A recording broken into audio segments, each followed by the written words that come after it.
The world calls you Recep Tayyip Erdogan when you are the most ambitious person on the planet but equally unlucky at the same time.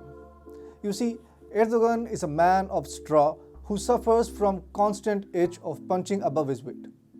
In Syria, in Libya, in Kashmir, wherever Erdogan went to realize his hefty ambitions, he came back only after getting bruised left, right and center.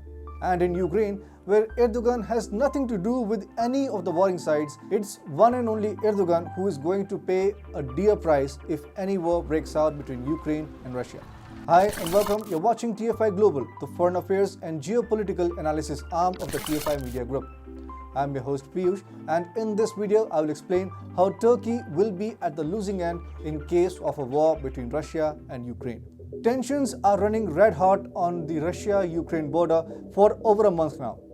On one hand, we have Russia, which has amassed over 100,000 troops on its border with the Eastern European country. On the other hand, we have Ukraine, which is puzzled in two minds whether to go full-on berserk against Russia or simply raise a white flag towards it.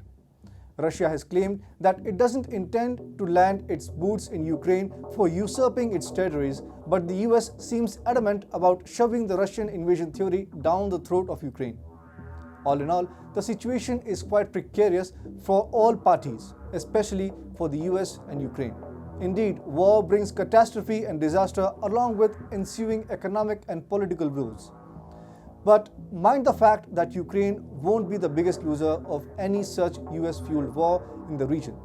It won't be the US or the UK either. The biggest loser of any such war in Ukraine will be one and only Recep Tayyip Erdogan. Turkish economy is heavily dependent on these two nations as far as Turkey's food, energy and financial supply chains are concerned. Ukraine is Turkey's major defense export market. In 2019, the two nations signed a $69 million deal to provide Ukraine with deadly Bayraktar drones. A little less than a year later, the Ukrainian defense minister and CEO of Baykar, that produces Bayraktar, signed a memorandum to establish a joint training and maintenance center in Ukraine. Additionally, in recent months, Kyiv and Ankara have discussed the joint production of corvette ships, AN-178 military transport aircrafts and turbine engines, including those for military aviation. Thanks to countries like Ukraine, Turkey's defense sector managed to stay afloat even as the country's economy took a nosedive over the last few years. The tensions between Ukraine and Russia came as a boon for Turkey's ailing economy, and now, when a full-scale war looks imminent in the region, Turkey is set to lose billions as a result. Any war will most likely result in Ukraine ceding its territories to Moscow, which will also eat up a big defense market of Turkey. And not just that, a war in Ukraine will also set Turkey's food and energy supply chains on fire. 40% of Turkey's total food imports come from these two nations only. 30% of Turkey's total tourists also come from Ukraine and Russia. Almost 100% of Turkey's energy imports come from Russia. Since Turkey is a NATO member country, any war between Ukraine and Russia could very well deprive Turkey of food, electricity, gas, tourists, and pretty much everything.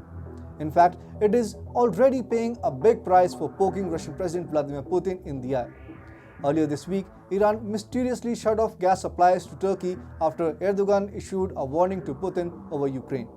The sudden halt in gas supplies had caused a blackout for several industries and households in Turkey.